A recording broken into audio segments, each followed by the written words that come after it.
Colossians, we were in 4 this morning. And I talked about this morning before I pray. I talked about, let me catch you up. I talked about my granny with a switch.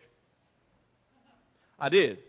Well, we talked about continuing earnestly in prayer. Let me remind you something I said because I got to say it for tonight. Continue is assuming you already pray. For a church to have a revival, they had to be alive first. I can't come back to life if I've never been alive. You don't do CPR on people that are breathing. If you do, it's probably illegal. Okay? But the reason I mention that, continue earnestly in prayer, be vigilant with thanksgiving, and pray for other people, and ask God to open doors in ministry. That's how our church will be successful if every family has a prayer life, and we ask for God to grow the Spokes ministry. Ask for God to grow the Loud Pipes ministry. Ask for God to deal and handle, grow parking lot, prison, whatever else we got, nursing home. I want God to grow that stuff. I don't mean just flood people into it. That's a good way to grow something. But growth also comes in the form of spiritual. Amen. And that's what prayer gives to a pastor. You want to see me do a better job? Ask God to grow me. Somebody quit praying for me to grow sideways, though. It's working. Amen. So when I pray tonight, I want you to understand, I'm already going to assume that you have a prayer life. If you ain't got one, you're going to start one. It is a dynamic change in your life. If you don't know what dynamic means, Google it, and I'll wait. Okay, bow your head with me. Father, I pray tonight that as we take a look at these examples in our book that you gave us called the Bible, that it'll help us and change our lives and not be some kind of offense to us, but instead let it be instruction. I just thank you for all the wonderful things that you've done. And I pray, God, you speak through us tonight as we speak and we think and we try to learn your word. In Jesus' name, amen. Tychicus, that's verse 7. A beloved, faithful, listen to this, a beloved brother, faithful minister, and fellow servant. If you could be that for this church, we would never die. I'm not talking about counting on Dee to do it, or Bobby to do it, or Terry to do it. If you would just focus on you being a beloved, faithful fellow servant. That's all you got to do. And then he said, in the Lord, we'll tell you all the news about me. I am sending him to you for this very purpose, that he may know your circumstances and comfort your hearts with Onesimus, a faithful and beloved brother, who, he keeps on calling people that, who is one of you. They will make known to you all things which are happening here. Aristarchus, my fellow prisoner, greets you with Mark, the cousin of Barnabas, about whom you received instructions. If he comes to you, welcome him. And Jesus, or Jesus in this case, get it? Jesus, who is justice, these are my only fellow workers. I'm going to say that again because that's an alarming statement. You want to hear it again? These are my only fellow workers. How many people did he just name? That's terrible. Like 3. There was 3 people. He gave us 3 names, and Paul said, this is all I got. I was talking to a preacher just the other day. I asked him how his church was going. He said, man, good. I said, how many people are you dealing with? Because he was talking about Bikers Church, how it's growing. Because it was overwhelming to him. He said, yeah, it's overwhelming to me, but it's going good. I said, how many are you running? He said, about 8 to 12. I said, man, I'm thinking to myself, we got more than that in the bathroom.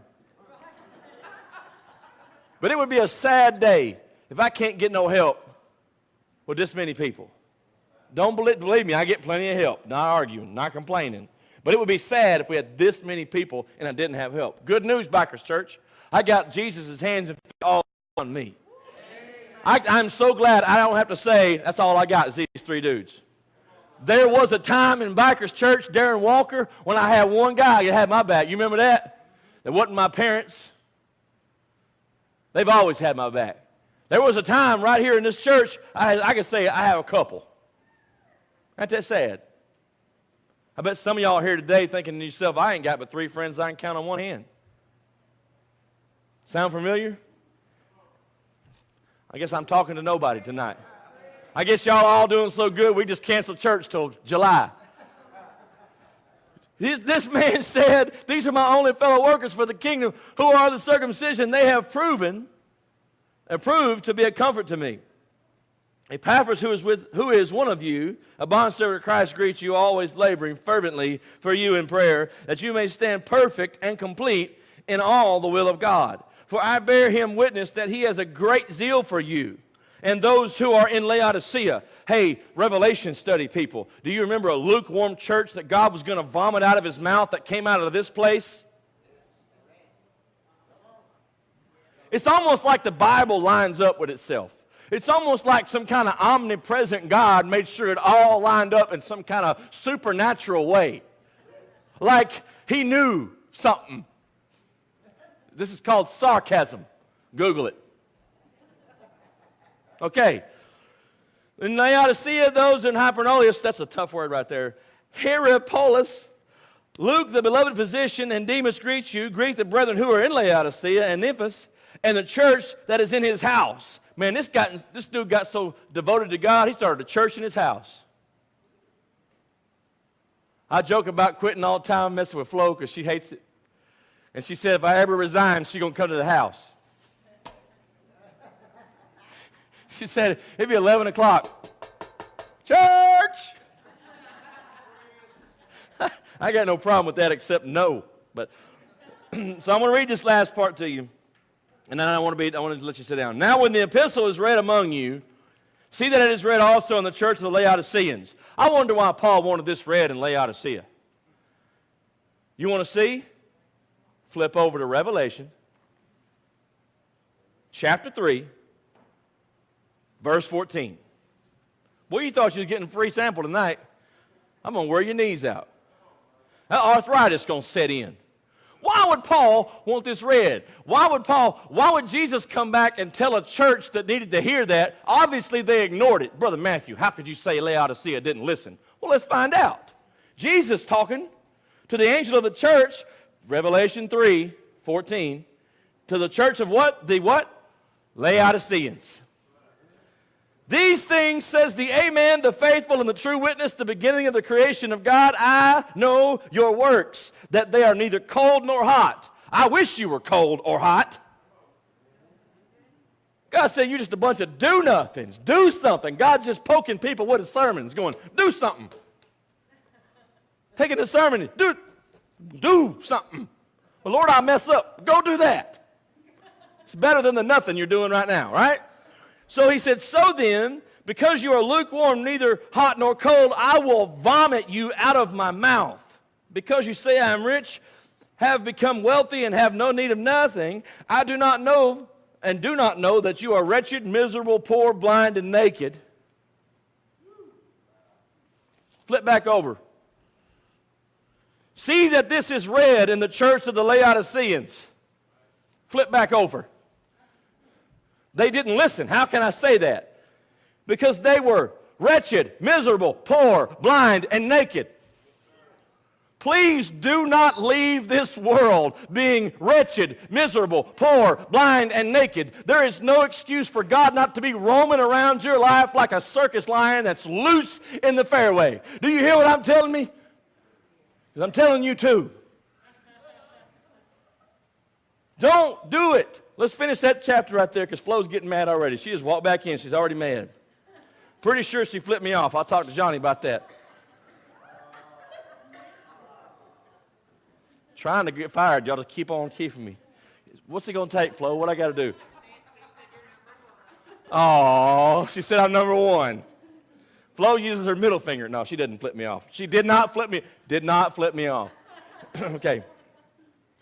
I counsel you to buy for me gold refined in the fire that you may be rich, and white garments that you may be clothed. In other words, take off your own righteousness and get mine. Okay? Jesus talking to a church that's about to watch the end of time unfold, and they need to be ready. This church right here, God said, you make me nauseous. Do I need to go back to Colossians and remind you that he had to say what he said? Go read this in Laodicea. Either the message didn't make it, or they didn't listen. What does it matter that I go share the gospel the way God led me to? Because if they're not hearing, it's on us. What did Ezekiel say? God said, you are my watchman. Their blood is on your hands until you tell them. That's what he said. Now let's read this last part right here. He tells you to get some fix for your eyes. I'm going to pick it up in verse 20. Behold, I stand at the door and knock. If anyone hears my voice and opens the door, I will come and dine with him, and he with me. You may be seated. Now, this is a weird thing. We always picture Jesus knocking on the door of people's hearts like,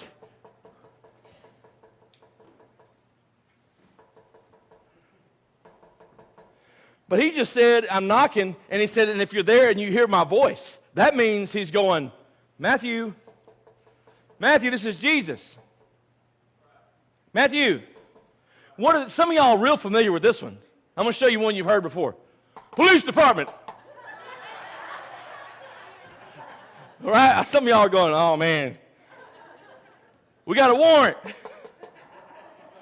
It's the mysterious people that make you nervous that just knock and stand there. It's either a scared person selling cookies or somebody casing your house, right? But it's nice when somebody announces themselves. But usually when you hear a knock at your door these days, you're expecting that because you've been waiting on them. And you'll probably, because it's about the time they should arrive, you be honest, you all do this, and you're on your couch, and you ain't going to get up because you're American. They said they was leaving 20 minutes ago. It's been 20 minutes. That ought to be so-and-so. And from the couch, we rattle off something like this. Come on in. Get on in, you know. We ain't even got to use words. We can just go, all right. And they'll walk in. All we're waiting for, when we are outside, what we're waiting on is some kind of permission to come in. And because we've been to their house before, we know that noise they make. It could be the cucaracha in there. But we know that's the sound. They say, come on in. But the thing is, even though, listen to what I'm telling you, this is how God works, because it's about to get spiritual for you. Even though you know them and they know you and you're expecting them, don't we still knock on a door before we invade your home? Jesus stands at the door knocking. He said, hey, sitting on the couch and saying, see you every Sunday, ain't going to work. He wants to come in and stay in. He's standing at the door knocking. And then Paul said what he said. All the stuff I preached this morning and all the stuff I'm saying tonight, he said, oh, somebody please, one of y'all few people I got, well, somebody, one of y'all few, go tell Laodicea. Either the message didn't make it or they didn't listen. How would you like to be the one standing before God that Paul wrote this to? And God said, hey, about Laodicea, I don't know if you heard, but they didn't make it. I threw them out of my mouth. Thanks for that. How would you like to get to heaven being a Bikers Church member and God's holding this box and said, right before you died, you was the Easy Mart with this one, but you was in a mood. And they didn't listen because you didn't tell them. 2 weeks ago at Walmart, I had you walk right by this one. But you was in a hurry, so they didn't listen because you didn't tell them. Thanks for that. Either they didn't make it or Laodicea didn't listen. So what am I saying? I don't care if your message is unpopular, if they're going to get their feelings hurt, they're going to be mad at you. You have got to tell them. That's why I'm telling you. Go back to Colossians. Go eat popcorn. Works like a charm, Johnny. Do you believe that? Go eat popcorn. Galatians, Ephesians, Philippians, Colossians. Johnny has the patent on it. He calls this man Tychicus. Sound like a foot fungus you can get sharing a swimming pool, don't it? This Tychicus getting to my toes. A beloved brother. So why do I say that, beloved brother? Because you can be my brother and not be beloved. Did you know that? Because we're going to you ain't even got to like me for me to be together with you forever. We're going to be in heaven together. Did you know that? I believe in Jesus, you believe in Jesus, and according to that book, we're going to go to heaven together, Bobby Beckham. But it doesn't say you got to like me. So I could just be your brother. I choose and want to be beloved by you. Why is that? We can work together when we're beloved. One of my favorite things that my hand does for my stomach is scratch it. My stomach can sit there and itch all it wants to until my hand goes, I got you, family. Now, if y'all ever scratched, y'all know what this is like. And you start scratching here, you tell somebody to scratch right here, right here, right here. And as they scratch, it moves. Down, down, down. Oh, back up, back up. You know what I'm talking about? So eventually somebody said, man, this is ridiculous. I'm going to invent a back scratcher. You can just sit there for as long as you want to. But isn't that weird how your hand just won't reach the spot? There's that spot that I can't get. And I try, and I grab the remote, and I'm up on the door jamb. And finally I surrender, Jackie. Right here.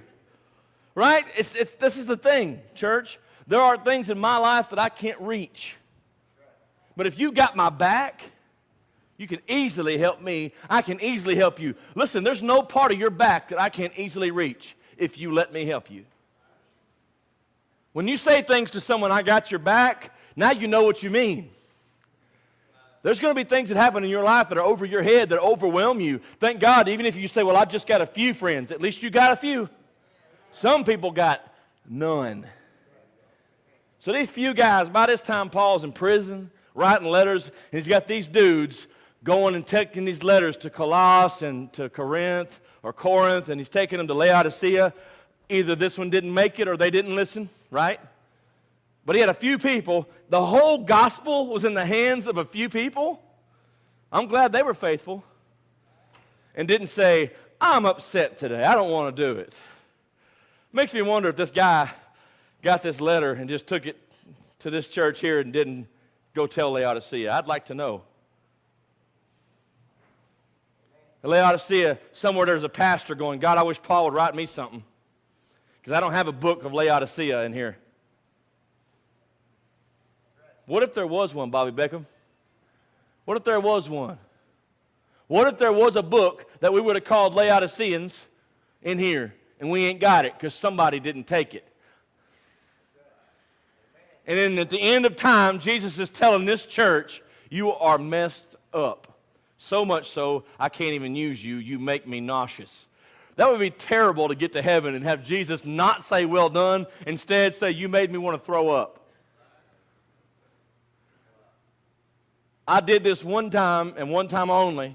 Ashton was playing basketball, and we were going to go to the gym, and they had a little boys game right before her game, so I walked in there to make sure everybody was cleared out once. And them teenage boys in a locker room, confined to an 8x8 cinder block building with no ventilation. I leave it right there. I walked in there and I thought for sure that's what hell smelled like. It's got to be the sulfur and the gross, most disgusting thing. And they're all walking out grinning, smelling like feet from the top of their head to the bottom of their feet. It's like a walking foot. I think that's a nauseating smell. And the problem with the little boys is they don't have any idea they smell like a foot. You know the problem with a lukewarm church? Same problem, Bobby. That's right. They have no idea that God's going, oh, God, every Sunday morning. You know when you messed up, chances are good you don't know you messed up. If you're sitting here tonight, you think you're perfect, I need you to listen to this next part. Listen to it. That's 1 Corinthians 13. That ain't going to do me no good. Well, it will be do me some good, just not on this particular message, Christy. Is that okay? Now, my brother, my fellow minister, and he said a fellow servant, and he said, he's going to tell you the news about me. What news? This dude got locked up for preaching me, Mom. You know what Paul did? He preached. I didn't want to hear it. John the Baptist got his head lopped off for the very same thing. That's right. The guy asked him, hey, is it right for me to marry this woman? He said, no, it's not. Made her so mad, had him killed. That's right. You know what? John didn't do anything. He didn't hit her or say, your mama jokes. None of that. He said, tell me the truth. And John told him the truth. If you don't think that the world's going to be out there cutting your head off, get real. The truth is going to hurt feelings, it's going to change relationships, and it's going to mold you as a person, and people are going to know what to expect, and some people just plain ain't going to like you. If you decide to stand on this word in this modern day, get ready for hate. They're going to call you a bigot. Yeah. They're going to call you all kinds of stuff. Hate speech. The most beautiful love letter I've ever read in my life, and they call it hate speech. This thing tells me that some guy gave his kid so I could live for sins that I committed. And that's hate speech, but it's the truth. Look at this next part. I want to send him to you so that he may know your circumstances. Now, but let's be honest. You're going through some stuff, Darren Walker, I don't know nothing about. Now, I know of it, You may even tell me the story, but I don't know how much weight it's bearing down on the Walker family. Is that true? Is that true? Nancy Hayes, you're going through some stuff right now. We know some stuff, but I bet you there's some stuff about that stuff that keeps you up and it worries you, whatever else, but you got some weight. You got some burdens. And we really don't understand. We say, oh, she lost her husband. That must feel like this. We really don't know. I don't know how much of her depended on him. I don't know. I know I got a pretty good idea, but I don't know what that load's like. It's almost like God knew that because my wife's still sitting right there. Because maybe I can't handle it like you handle it. Maybe you lost your husband because you can handle it. Maybe I didn't lose my wife because I'd be a basket case. All that stuff that Nirvana sang about, it'd be me. And some of y'all got to go Google Nirvana. They're too old to know who that is. That's bad. It ain't good. Don't look it up. Watch what happens, though. He's Googling it now. He's looking up Nirvana. Oh, Lord. I want to know your circumstances. Now, why? This is not, let me tell you what people take this verse and that means, like, let me know all your stuff so I can go run and tell it. No, what should be, I should know what's going on with you. You should come tell me for the purpose of me going to the Father, mentioning your name. That should be what we're doing. What Paul is trying to get here is not a gossip session. Paul's trying to work on a prayer list. I'm going to send my brother in the Lord to know what you're going through. Because you know what Paul would do? The book of 2 Corinthians was a response to questions that Corinthians had in the 1 Corinthians. So Paul writes 1 Corinthians, the letter gets to Corinth, and the Corinth church goes, man, what about all this stuff? And Paul has that letter sent back to him, and Paul writes 2 Corinthians. If you go read it, it said, in response to what you asked me. That's how ministry got around. That makes sense? So Paul wasn't going, tell me all what Christy did, because I'm going to put that on Facebook. I'm going to start a Christy Walker is bad, y'all, page. Just a biker's church cheers and jeers section. You can't open a restaurant in Texarkana and have a cheer on it, can you? You can't do it. Man, can't do it. You can't even make a taco around here without having some trouble. Now, I'm going to send them to you so for this very purpose, that they may know your circumstances. And then he says, and comfort your heart. I shouldn't just know your circumstance so I can run and tell all that. I should know your circumstances to see if I can be the hands and feet or the hand that scratches that part of your back that you can't reach. Because sometimes you're going through stuff and God sends you into my path because you're the answer. When Jackie and I hit the deer, I say Jackie and I, she was sitting there. I hit the deer.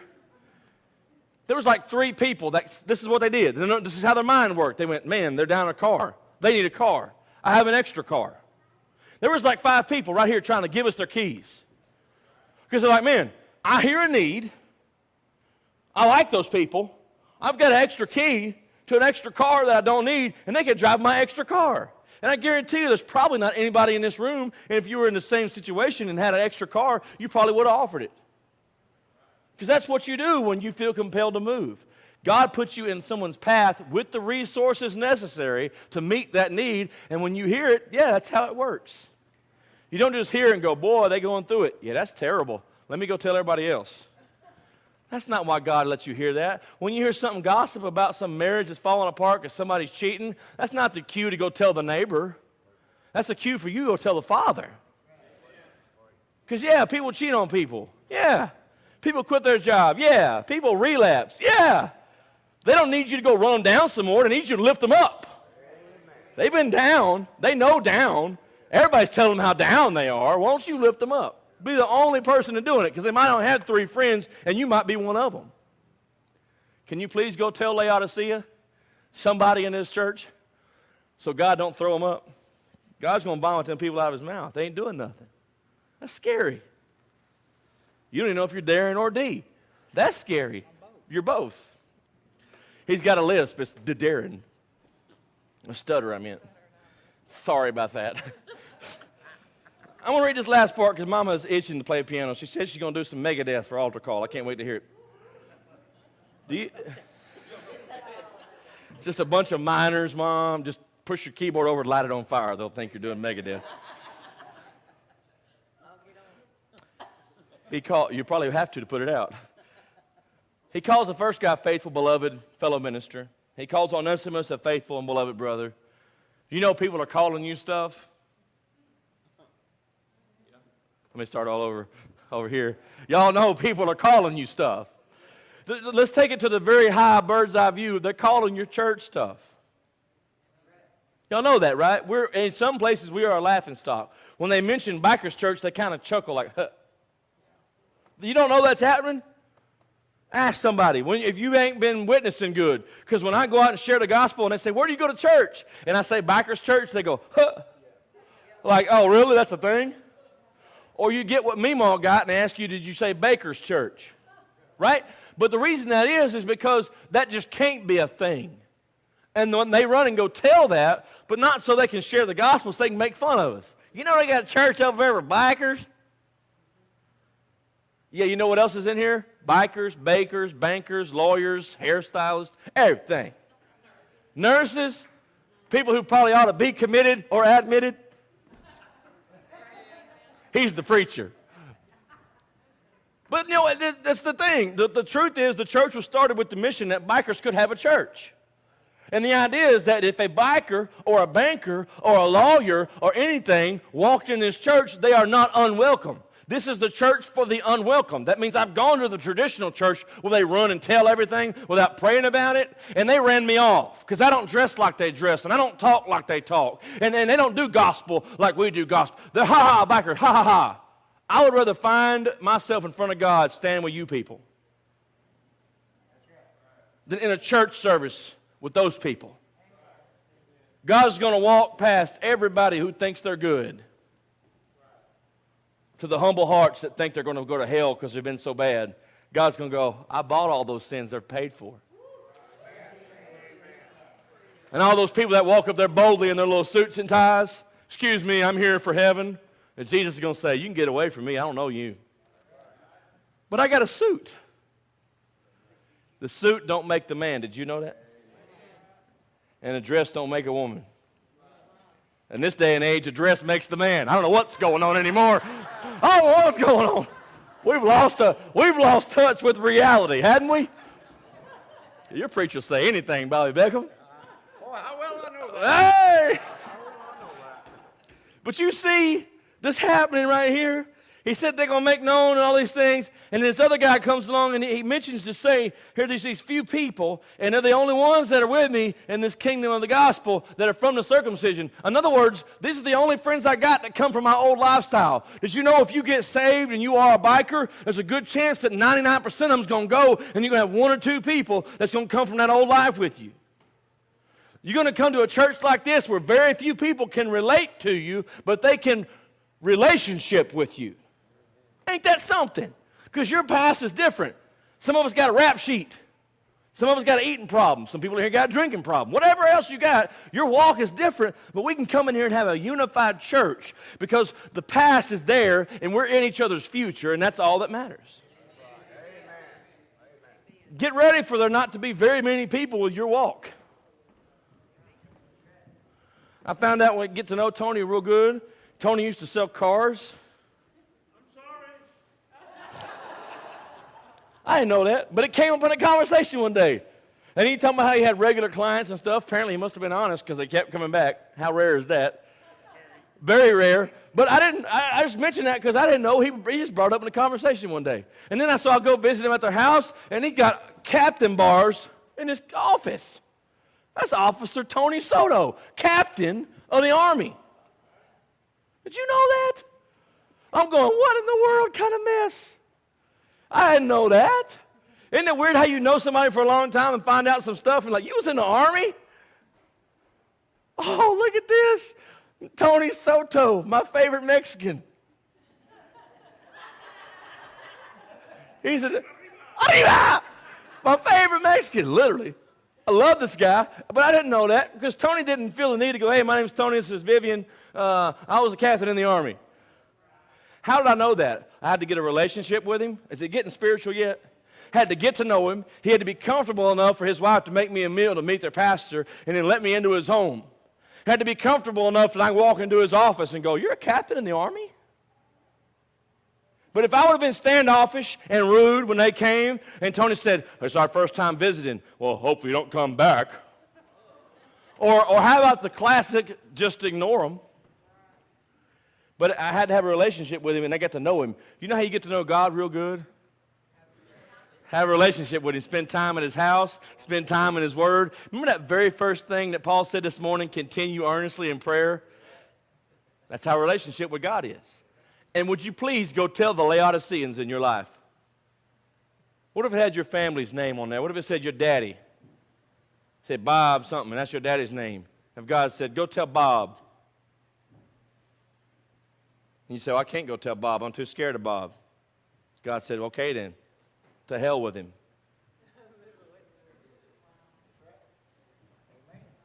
That's what it's saying.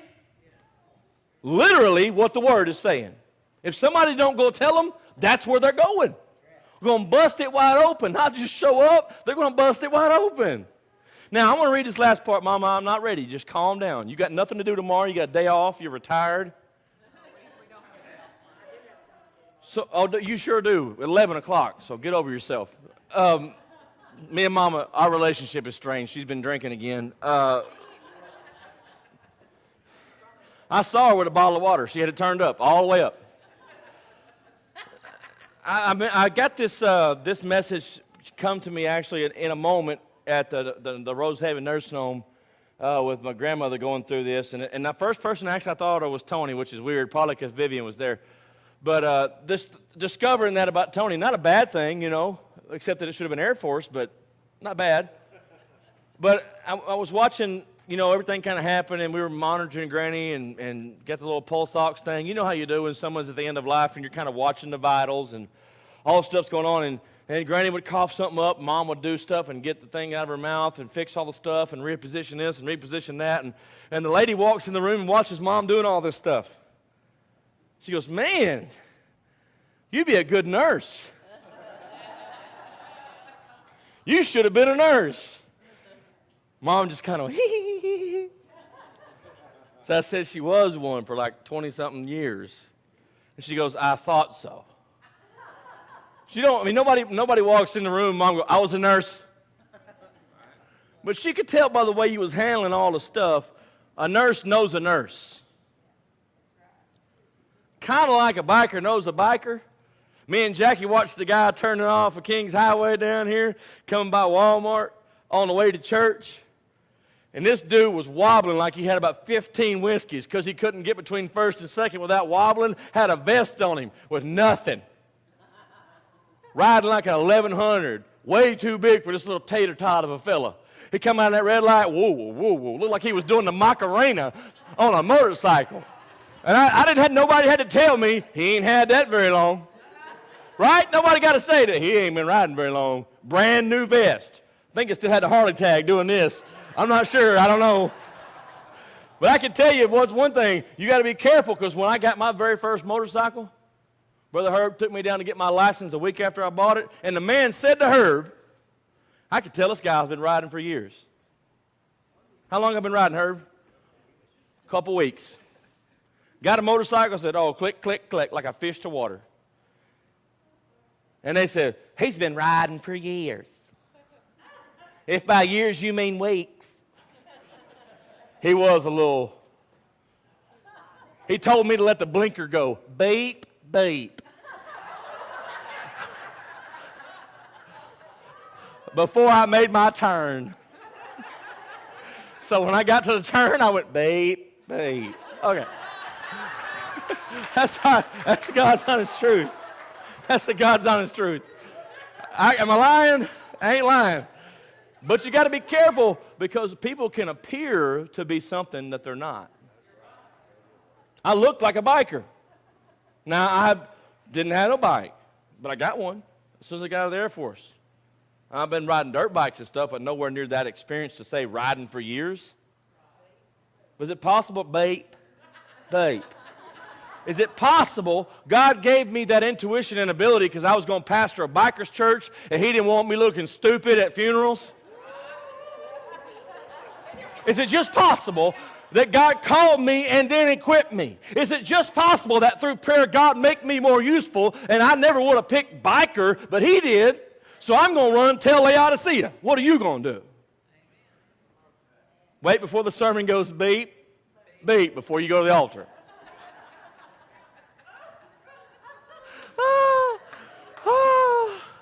Oh, slay me. Oh, hold on, I got to take a minute because my salad's trying to come up. Mama, go ahead. Herb said he was stranger than a football bat. That's a messed up bat, Uncle Terry. Woo! Oh, I got an 0-2 count, 1st and 10. What? But I love y'all. Do you love me back? Okay. So I want to leave you with this. You got a few people that are going to come from your past, and even when you get saved, though, you're going to find you got a few people. Even in the church, you're going to be close to all of us, but everybody has an inner circle. Listen to me. Everybody's got them. Most of y'all are sitting with them. Not that you're trying to be a clique. That's not how it works, because I've seen this church. Let me tell you one thing this church gets right. When I say amen, it might be you visiting with them visiting with you visiting with them, you visiting with me visiting with you, Sandra visiting with me, and Billy, whoever. We just kind of everywhere. It ain't like we get cool kids over here and dumb kids over there. But I've seen churches that do it. But get ready for there to be some folks in here that God say, you two are a match made in heaven. And you're going to sit side by side and go through things side by side. And a few of us are going to show up in your stuff, but God sends you people, and usually very few. How can I say that? Jesus, our example, had 12 disciples, but he had Peter, James, and John that he was close with. When he went in that garden to pray before they killed him, he took Peter, James, and John, and they all fell asleep. Don't sleep on me. Hear me. This is the time to be watching. This is the time to run and tell Laodicea. This is the time to make sure your Laodiceans know that Jesus is coming. This is the time for us to know that we shouldn't be making God nauseous. So I ain't got but one friend. At least you got one friend. And some people ain't got none. Mom, I think it was you or Terry. I don't remember which one of y'all told me. There's 15 people at Rosehaven that nobody goes to see. Is that true? You said 15. That means there's 15 human beings that nobody goes to see. So I know you pop your head in. Uncle Terry pops his head in. But you know what's awesome, though? I saw the sign. It says First Bikers Church Ministry Team. And they going in the name of the Lord, in the name of the church, and saying nobody will come see these 15. We'll go see these 15. Aren't you glad? Hey, I'm not trying to build them up. I'm showing you that's the church going. That's the hands and feet going. And I ain't got time to go to a nursing home, but they do. And guess what? They go. And trust me, those people actually like him. 2 of them told me that. Maybe one day him and Mom will get along. It'll be great. What am I trying to tell you? There are people, there's your 15 somewhere that nobody's going to see because there's somebody. So I need some honest people tonight. Say, okay, maybe I don't know there's Laodiceans around me. What does that mean? Lost people. I don't know that there's lukewarm people that know God, know church, know there's a Bible, heard the name Jesus, got no clue. Laodiceans. Nobody told them. You might be working with them. You might be living with them. You might be married to them. You might be related to them. They might go to school with you. Do you hear that? So this is what we're going to do. We're going to continue earnestly in prayer, and we're going to pray for the Laodiceans around us, our prodigals. God will send them to us or us to them or somebody that they'll listen to. Because you all got Laodiceans. So stand with me if you can.